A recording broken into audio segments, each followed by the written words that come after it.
What is going on, comic fam? It's your boy, the Bearded Comic Bro, and I am joined by comic creator Rent Hawkey. Welcome to the show. Hey Greg, how you doing? Man, I'm doing great. Rent, I'm excited. You're in the midst of a Kickstarter, Tower of Death. I want to talk all things about this comic, all things about the Kickstarter. But I always ask my guests when they come on a show, have you always had a love for comics? Did it start at an early age, or is this something that you kind of got into later? Always had a love for comics. My grandma actually had like a long box full of like comics that she'd picked up from like garage sales and stuff, like Yeah. late 90s. So like whenever we would go over there, like, once or twice a week if my parents needed childcare or something like that. That's all I was doing was flipping through those and occasionally glancing up at the TV to watch Raiders of the Lost Ark or something like that. And yeah, I think it stuck with me because like she had all these comics, but like if there was like a 6-part series or something like that, like Legends of the Dark Knight or something, 6-issue run, she would have like 2, 3, and 5. So like some of these like 90s stories like Spider-Man Clone Saga and like Batman Nightfall, like or like Cyborg Superman or whatever, I had like bits and pieces, never the resolution. So like these stories just like lived rent free in my head for like 10 years. And then finally, once I discovered trades in high school and stuff like that, I slowly have been getting caught up ever since. So Isn't that always the case though? Like, I got my comics at a secondhand store, right? And it's like, they tell stories to completion. yeah, right. Yeah, I got some, it's behind me somewhere, but a friend of mine gifted me like it was like the Frank Miller, John Romita Jr. Daredevil, the Man Without Fear. And it's like probably one of those collections that maybe they have at like the grocery store or something like that, but it's like all 5 or 6 issues, however many it is, just to hold like all 6 issues of like a story in my hand. It was like, even, Yeah. As a guy in his 30s, I was like, this is special. I like this. That's awesome. So where then was it, you got in at an early age here with comics. Where was it for you, like that switch? You're like, I want to explore creating comics. Yeah, well, I when I was a kid, I tried to like make my own superheroes and stuff. So I've got like old 3-ring binders full of like college lined paper with sloppy Crayola marker drawings of like superheroes and stuff like that. So there was not really a conscious like I want to do this thing going on there. And bobbed in and out of it over time, but always drew. I always like drawing characters and stuff like that. But yeah, I think I assumed that like writing would always be part of my life in some way. Like if I could have made a run for it professionally, like write a novel or something when I was like 18, like, I probably would have been like, yeah, that's something I want to do. But yeah, comics didn't click with the art thing until probably like 6 or 7 years ago, where Okay. I had been like kind of trying to semi-seriously do the comic thing as a writer and make connections with artists and stuff like that. And I tried working on a couple of projects with artists, and like there's just, for all the reasons that relationships don't pan out, they just didn't pan out. Right. And yeah, I just kind of got it's not like I've got friends who are writers now who, I mean, they've got like 50 of these sob stories, you know what I mean? Like Yeah. I really only got like 2 or 3 sob stories, and then I was like, I gotta find another way. And like I think it might have been my wife who was like, well, you draw, so why don't you just draw? Mm. And at that point I was lacking technical skills, like I didn't know about like perspective and stuff like that, so I had some catching up to do. But I had like enough of a baseline from just having like doodled here and there my whole life that I was like, yeah, maybe I can just build on this. And yeah, ironically now I consider myself probably more an artist than a writer, and I think I enjoy that more. But yeah, that's kind of the long and short of it. And I want to jump in and talk about your art here in a second, but I would never have guessed that you're like, oh, I'll start out writing and then maybe we'll delve into the art, because like your art doesn't look like that. Like that And I would be the appreciate approach. that. So Yeah, well, yeah, thank you for saying that. I appreciate that. let's talk then your art, because I get, and I don't mean this wrong, I get sent Kickstarters and comics from independent stuff a lot, and one of the first things I look at is art, because I'm a stickler. Like if I not pulled into it with the art, like it's hard for me to get into the book. Like, so your artwork I send is it's top notch. Like, is this can't be your first book that you've created, I'm assuming then. Pretty close. Pretty close. Yeah. That's impressive. So like, where did your art style, like, I know you said you drew and started to do this at an early age. Like, did you get any training, or was this all just straight up from just practicing all your life? I mean, nobody's truly self-taught, Right. but there's a lot of, yeah, I never went to school or anything like that. I didn't pay anybody for any courses or anything. It was a lot of just YouTube University and then Wow. practice. And yeah, I think in terms of like being close to my first book, I have done like a couple shorts. Like I Okay. did like a short for a friend that got published in not Scout. It was I can't remember. Um, but yeah, like I've done a few things here and there that are maybe a little bit more but not, I wouldn't say too far off in Okay. terms of it should still be recognizable as like, oh, that is that guy's style. Yeah. Kind of like early Mignola still has hints of like good Mignola is, maybe kind of where that is. But yeah, no, I really just, I think I had a good base. So the thing with drawing is like, there's all the technical stuff you have to Mhm. know. Like there's like the perspective and all that. And I, honestly still struggle with that to a degree and try to hide my mistakes there.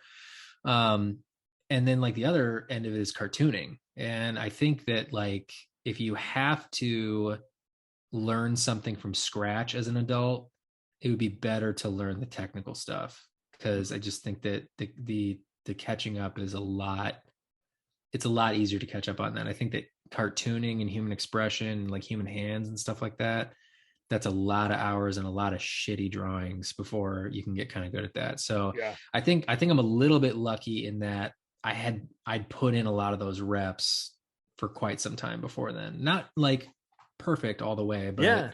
enough of a baseline, I think. Well, it's fantastic, and I say that from the idea of you just how you kind of were like, I want to start out as a writer, and and the writing's great too, but then just like, oh, I guess I can do the art, and it's like like that's not what you would Yeah. expect when you see it. So, I can appreciate how it maybe comes off a little bit like he's bullshitting a little bit, but like I really just honest to God, hand on all the Bibles or whatever books that you respect more than the Bible. That's pretty much it, yeah, and I think that, it's not like I just set paper to pen the first time and I was right, Kim Young Gi or something like that. right. There's definitely a lot of the practice in there, but it's just kind of hidden in the margins of my life. Yeah. And you've been, like you said, you've been crafting this for a while. And so it's there. And so, well, let's talk about the book a little bit. Where did this idea of Tower of Death come from? So I have a web comic that I worked on a lot through the pandemic called Ronin Digital Express. It's on Substack. That was probably my first like actual major effort at like doing some kind of a complete story. Hmm. There's like a bigger story there that I kind of want to do, but I really sort of wanted to do like a prototype version of it to be like, do I like doing this? Yeah. Like I kind of wanted to be honest with myself and figure that out. And so I did it. I liked doing it. I'm working on more now as we speak. And I was approached by an editor of a comic anthology. He wanted to like grab an episode from that webcomic and like put it in the anthology. And the webcomic has done surprisingly pretty decent. Like most people who've looked at it have been really pleased with it. So that also is encouraging to kind of keep going. So yeah, guy approached me to pull it together, and I was like, oh well, if the anthology is split up between like, you can pitch us and we'll give you like 5 or 10 pages. We invite you, we'll give you 20 pages. So he's inviting me to do it. Yeah. And I was like, well, if you're inviting me to do it, I'm not going to just give you something someone can find somewhere else. I'll give you something brand new. Like, and he was like, oh no, like, no way. That's awesome. So then I was like, okay, I got to come up with another like one shot story that kind of stands on its own, so that, if you find it on Kickstarter and you don't know the webcomic, totally fine. You could just be like, oh, this is like a cool like samurai comic or something like that, and I love this kind of comic. I'm going to back it and see what it's all about. You'll get like the complete story there. You'll be fine. There'll be a link in the back page if you want to check out the webcomic or whatever. But yeah, so it was just what would be kind of a cool idea for a one shot. And the webcomic itself is pretty serialized. Like each episode is kind of, Okay. there's like limited overall continuity, sort of monster of the week, X-Files type thing. So yeah, it was just to come up with another story like that, that would fit 20 pages and off to the races. So this was originally in an anthology, and now you're putting it into kind of your own self-contained book. Right. Yeah. So it was going to be a part of the anthology, and then they just fell through. Oh, okay. Like, okay. So this is the first time nobody's people are being nobody's able the to bad guy in that situation. Yeah, It just yeah. didn't work out. Yeah. Right. Things happen like that So all yeah, the time, and so that's right. Yeah. So yeah, so I mean, this is where then people are now they can actually get to see it for the first time, because you're like, you created it, you're like, well, I want people to still see this. Yeah. I mean, it's also kind of, I'm thinking about eventually getting out to cons and stuff like that, but I just have a sense that like I need like a minimum threshold of stuff to put on a table first. So I'm like, well, maybe I'll see if I can Kickstarter it, and then I'll print some copies, and then I'll have something to put out. So yeah, it was kind of a calculated business decision, let's say, but also wanting to put it out there and see what happens. Yeah. So if someone's listening and hasn't gotten to check it out yet, what is your elevator pitch for Tower of Death? So it's a pretty simple story. Ronin Digital Express follows like your classic man with no name archetype character, like Clint Eastwood, Toshiro Mifune from like an old spaghetti western or like samurai film. So we've got that kind of a character that you're following in the webcomic. Same main character here, and he goes to this sleazy local crime boss's hideout to get back something that was stolen from him.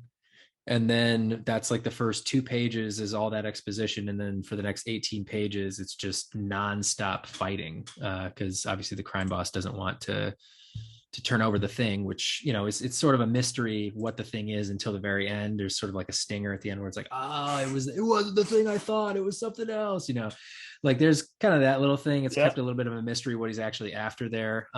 But yeah, it's just 18 pages of just fighting, and I kind of have been recently comparing it sort of to like Kill Bill, like the very end when she goes into the I can't remember what it's called, House of the Blue something or other. Yeah. And she just like fights like all those Yakuza dudes, and she fights Gogo Yubari, and she fight, it's Oren Ishii. It's just like boss after boss after boss after boss. So yeah, that's what he does, and he's a a fallible protagonist, so he gets his ass kicked quite a bit throughout the whole thing, and he's barely standing at the end, and but yeah, keeps getting up and keeps getting after it. So yeah, really simple story, really accessible, like I said, easy to just pick up and get right into it. You don't need a bunch of exposition or baggage. It's just like, here's the character, here are the stakes, boom, let's go, and then it's just action for the rest of the issue. And it is. And I feel like, action can be difficult to draw sometimes. But especially, and to have the entire comic, like you said, 75% of it is action. Do you have a style that you kind of, when you're, creating your fighting scenes and stuff of, you're like, I love this artist's style, or is this just kind of like a hodgepodge of stuff you've read and collected knowledge throughout your life? Yeah. I would say that if I had like a philosophy of art that I'm trying to do, I don't think I'm quite there yet. I want like European style comics for scene setting and dialogue. And then I want manga for action. Nice. So if you could bring like those 2 worlds together, because I mean, like anybody who's not familiar with like a European comic book, I mean, they are just like expert draftsmanship and composition, and it's like beautiful. It's like, I don't even know how to describe it per se. It's just really, really, really well done, really good scene setting and establishing, and really good like dialogue scenes can kind of get bogged down in comics, and it's like, well, what do I, as action's fun to draw, but like talking, like how many different angles can I look at these 2 characters' heads as they talk to each other? European comic artists are really, really good with that. They're really good at like, showing what they're doing with their hands and like giving them like interesting things to do while they're having like a big talking thing. And then yeah, manga is just like drop out the background, action lines, extreme angles and compositions and stuff like that. And that's what I'm going for. So you know, am I perfect at that? Not yet. Still sort of a work in progress, but I'd say Yeah. like that's kind of what I'm going for. And then in terms of like the action and like how I draw that, I don't know that I'm necessarily flipping through stuff trying to figure out like what to Mm. copy necessarily, but Right, right, there's right. yeah, but there is like I think the way I do that is like I'll just sort of like lay down like a composition for like, okay, here's like the big moment, you know. Yeah.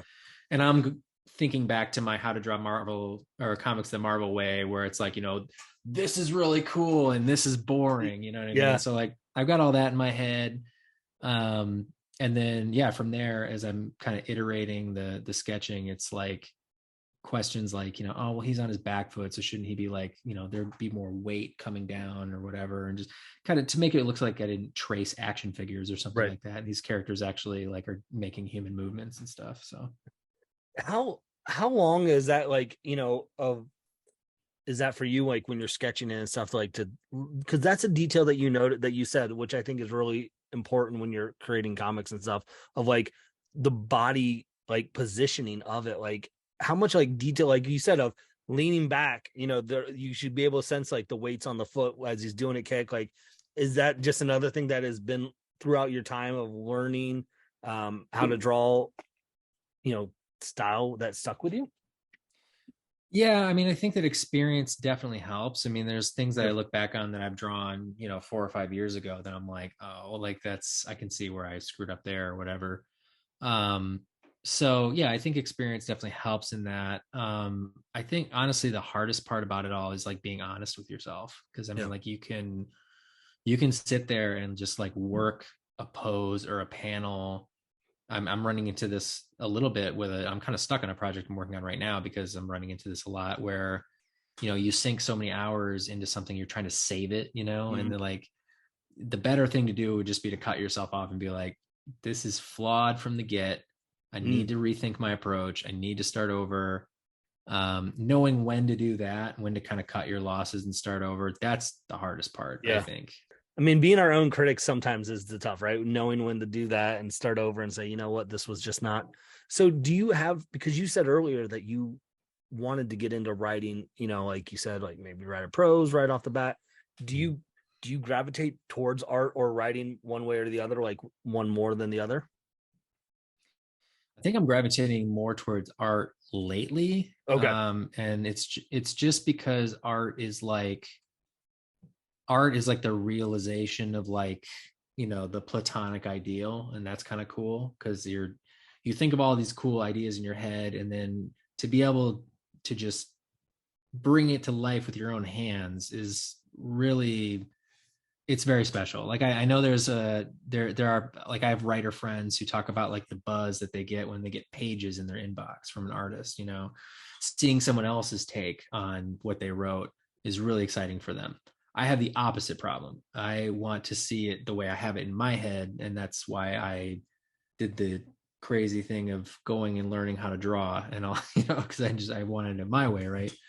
um and yeah, that's, but I get like what I imagine would be kind of a similar buzz when it's just really coming together, and Yeah. it's like, yeah, that's either what I saw or that's better than what I saw, is like that's really exciting.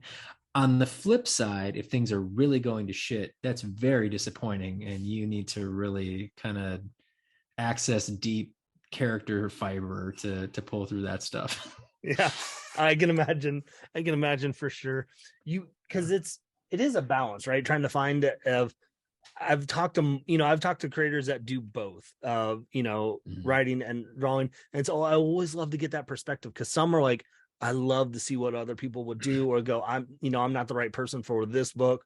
Yeah. But then there are other times where it's like, you know what? I know what I can do as a creator, like, Mhm. and so like I want to do what I think is going to look good. So I Right. appreciate just hearing the different thoughts and opinions on that. So What it really helps to dump your ego too. I mean, you have yeah, to, this is like the hardest part for like anybody starting out, is just like you know, it's like the American Idol audition of like standing in front of strangers and singing, and, you know, just how naked you feel, you know, like that's tough when you're starting out. But like, and you know, anybody who's listening who's kind of there in their journey, like you really have to like make a friend who's an artist who you respect, Mhm. and just rip the band-aid off. What I did was I'll reach out to artists that I respect and that I'm, you know, friendly with, and I'll just say roast me, like make it as bad as, make fun of me, have fun doing it, you know, like make it as nasty as it can possibly be, because, you know, you get on the other side of that and you're like, that wasn't so bad, and then you fix it and then it's better, Right. and then you get it. Like once Yeah. you've been through that process and like you see that it's improved, you're like, okay, now this is just feedback, this is fine, Yeah. I feel like this is not my soul on the line. Yeah. right. I feel like you have to have a thick skin with creating comics, because like, you know, I can't even imagine how many months, years that you work on a project, you know, and then you're like, here it is. Like, you know, Yeah. it's got to be tough sometimes to do that. But it's also, I think on the flip side, it's got to be rewarding when people are like, wow, this is great. Yeah. So Yeah, I mean, it does feel good. You know, I have a complicated relationship with feedback, because it is so subjective, you know, right. and like I'll see stuff on Twitter or wherever, you know, and I'll see it and I'll be like, oh, well, that's not my thing. Or maybe Yep. even I'm like, oh, I think they need to practice their art more or something like that. I think this to myself. I don't say this out loud. But there might be like 100 comments under it. There's like, this is so good. Like, this is like the best thing I've ever. Right. So like that, I have that like imposter syndrome thing ringing in my head a little bit when it comes to just like feedback from Johnny on the street.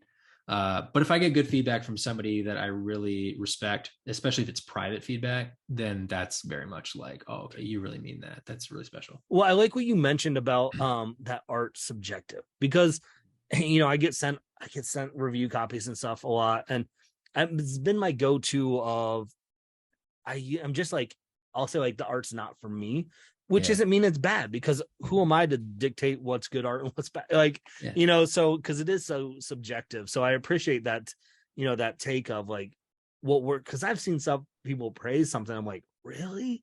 Like, Yeah. really? So I get it. Like, It's tough, especially too as an artist, because I don't think it's an artist's place to like call out another artist, especially publicly. I think mm, that's a bad move.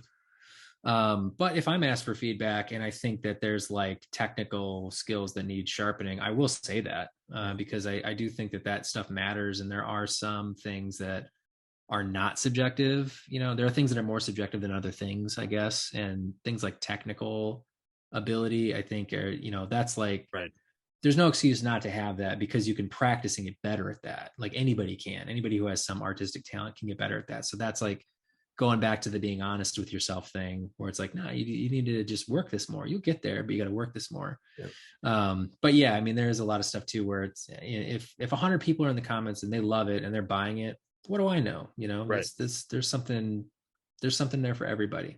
Well, and just like anything, like your taste and opinions on art changes throughout the time, I think, as you grow. Like, Oh I yeah. missed out on some great Batman books because as a kid I thought Tim Sale's art was like, I don't like that. Like, Yeah, right. and now I'm like, oh my goodness. I'm like, and I read Yeah. it, I'm like, I can't picture it in any other way, you know, as you know, when I went And back and finally read that. that is a really good example, because that, you're right, that is the kind of artist who, like, as a teenager, like, what is this shit? Like, give me the Jim Lee or whatever. Right. But like, yeah, as an adult, like, you see the composition and the value and the contrast, and you're like, damn, this is like, yeah, this is like a movie in a book. Yeah. So that's why I also like, I do go with that. It's not for me because, you know, 10 years Yeah. from the road, I might go, oh my goodness, I see what Yeah. I've been missing. Right. And I'm not perfect. Maybe, you know, maybe people see something I just don't see. And Right. yeah, like you're saying, I'll figure it out later or whatever. Yeah.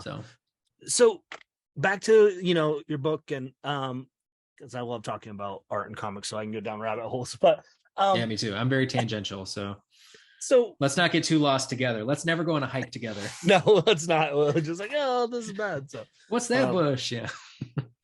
like the guy with the mustache and the guy with the beard got lost again. Yeah. Right. Right. So Kickstarter, this is your first Kickstarter, so I'm assuming that, or pretty close to it. Yeah, it What is. Yeah. you got some tiers and stuff that you're excited about, or is this basically just straight up just the comic book is basically what the tier is?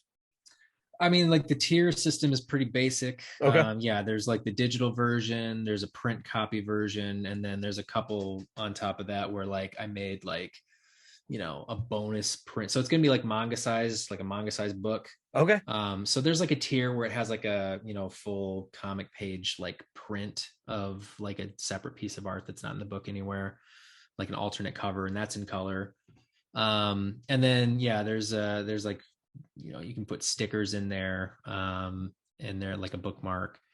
And then I think like the main draws, aside from just sort of the basic tiers I just described, is I do have a couple of spots for like sketch tiers where I'll do like a custom sketch.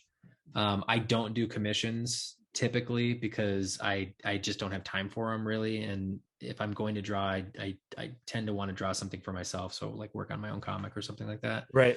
So I don't really do commissions. I've had people ask me for commissions before.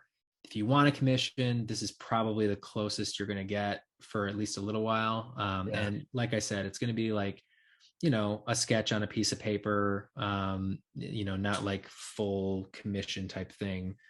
But yeah, there's two tiers for that. There's like a normal sketch tier and there's like a not safe for work one. So I'll let you suggest to me what you want me to draw. As long as I think it's doable, I'll do it. If I think it's unrealistic, I'll do a version of it. I'll try to do my best, or you can just leave it up to me and I'll just do something cool for you. Nice. And then, yeah, there's like safe for work. So I'll draw, Spider-Man if that's what you want. And then there's like a not safe for work. So if you want something that's a little spicy, you have to back the not safe for work tier. And then I'll draw you something spicy there. Tasteful, can't be pornographic. I'm not going to draw that, but we'll do some tasteful nudity if that's your style. Nice. And any, whatever, men, women, whatever you want. Whatever floats your boat.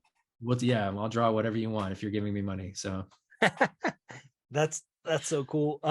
Just because like, it would to get a chance to get original art is that's tough in these days, and so that's cool to have that as a tier. And it's like the maxed out package. So it's like if there's like the print copy, the one with the stickers, the one with the prints. I mean, if you're doing the custom sketch tiers, you're getting all that shit plus original art. So yeah.